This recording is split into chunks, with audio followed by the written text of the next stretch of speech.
Welcome to the Manville Entertainment premises, to the podcasting wing. Welcome to the Authority Videocast YouTube channel, and welcome to Let's Talk. So, to wrap up on yesterday's show, I just wanted to quickly point out that ESPN, as I was burying them yesterday, well, not exactly as I was burying them, but at a later point yesterday, and they're not alone in this. It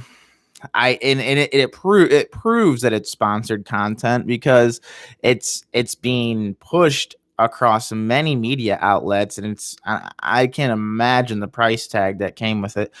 But basically, somehow, some way, in 2021, Robert Kraft receiving a car for his 80th birthday is top headline news. It's on the rumor report in Breakfast Club, or on the Breakfast Club this morning. Yesterday night, or last night, it was one of the top headlines on ESPN.com. And I thought to myself, surely by the time I go to bed, I got to screenshot this. I sent it to my buddies because I thought to myself, surely by tomorrow morning, the headlines will be different. They're going to act like they never did it.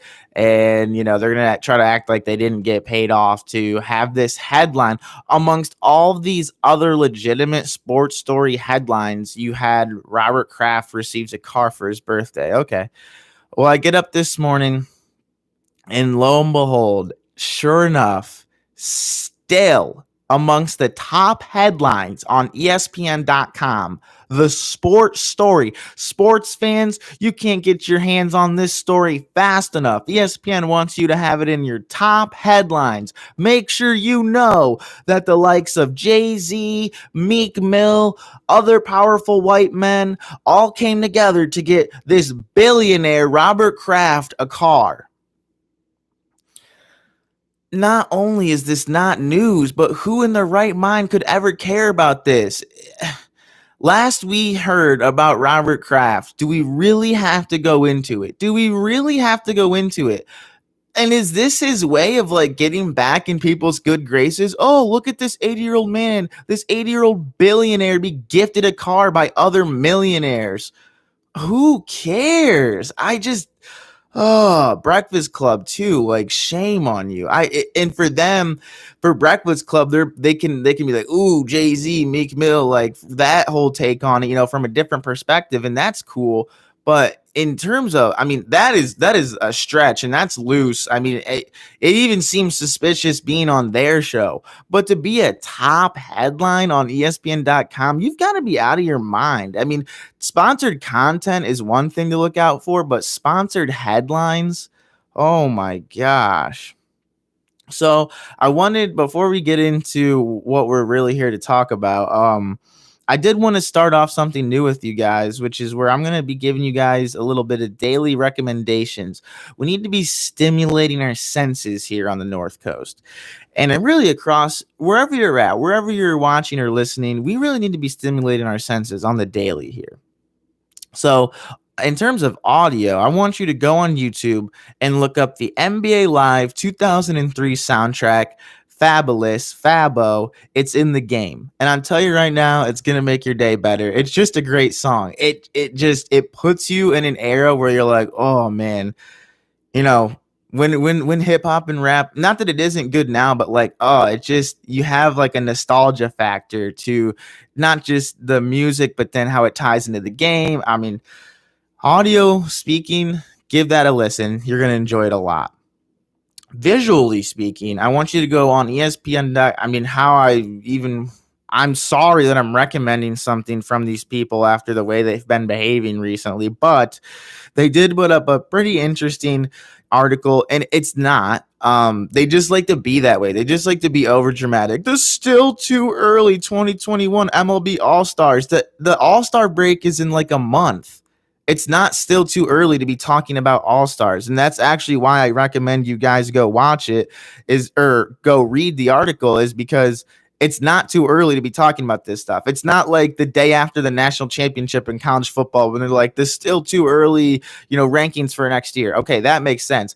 But the still too early all-star team, like, no, the all-star break's a month away. This is the perfect time to start having this discussion.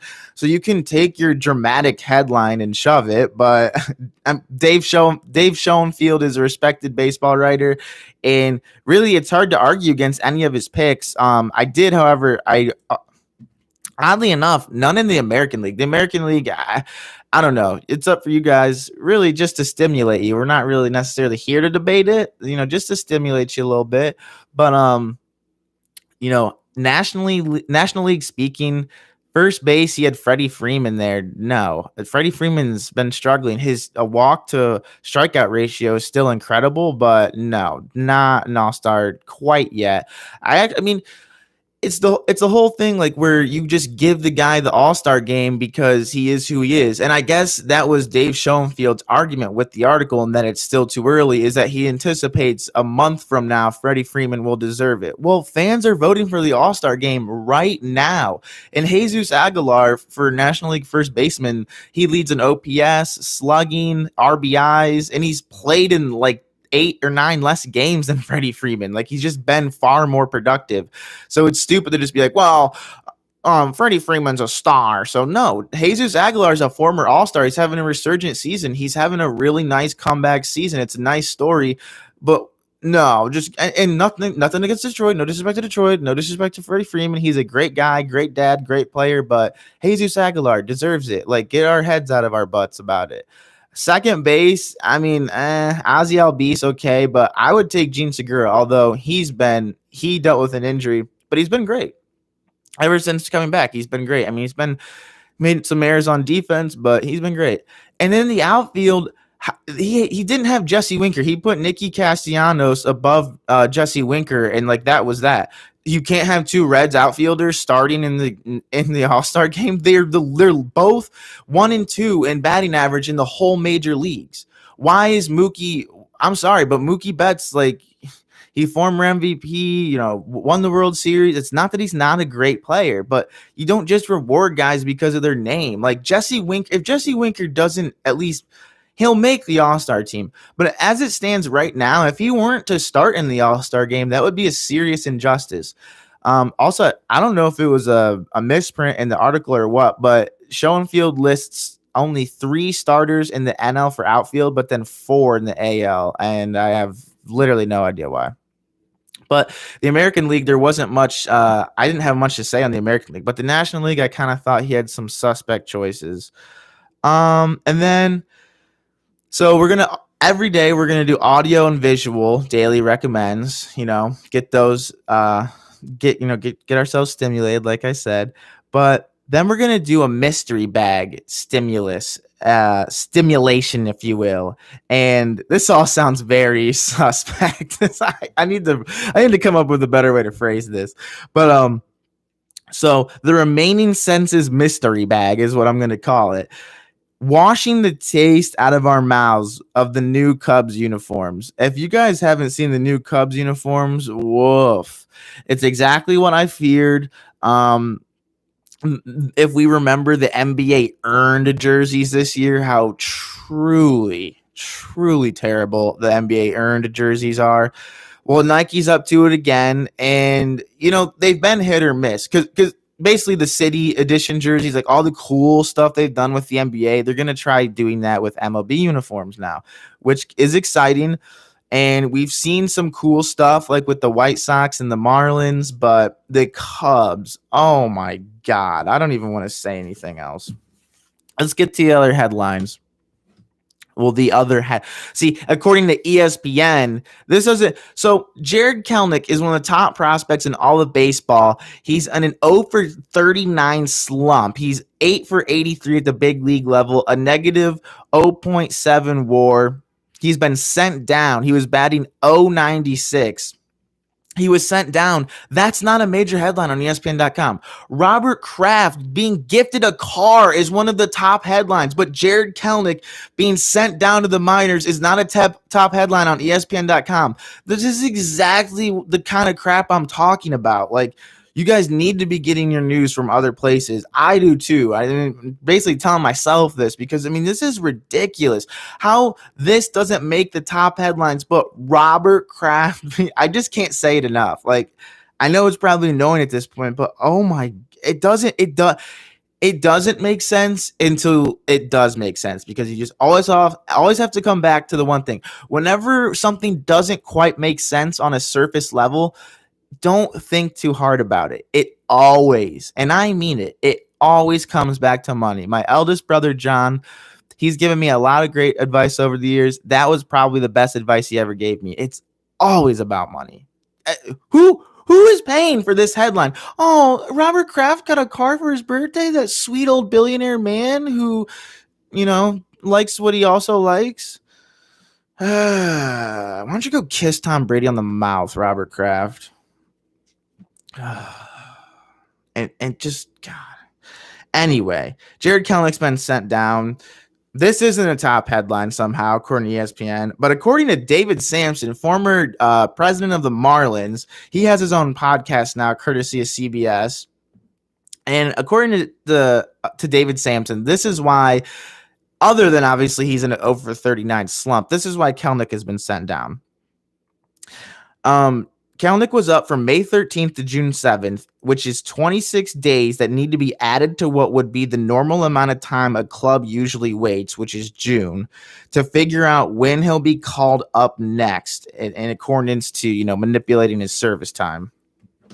So the idea is that you won't see Jared Kelenic back in the majors until after the All-Star break, sometime around July 20th. The idea being that he won't be called up till then to manipulate service time and keep him from an extra year of arbitration, because the Mariners want to see him get 3 years of arbitration instead of 4 years of arbitration. The whole idea being they'll save money. They'll save money by avoiding an additional year of arbitration. They have him under control for 6 years, and 4 of those years could be arbitrated.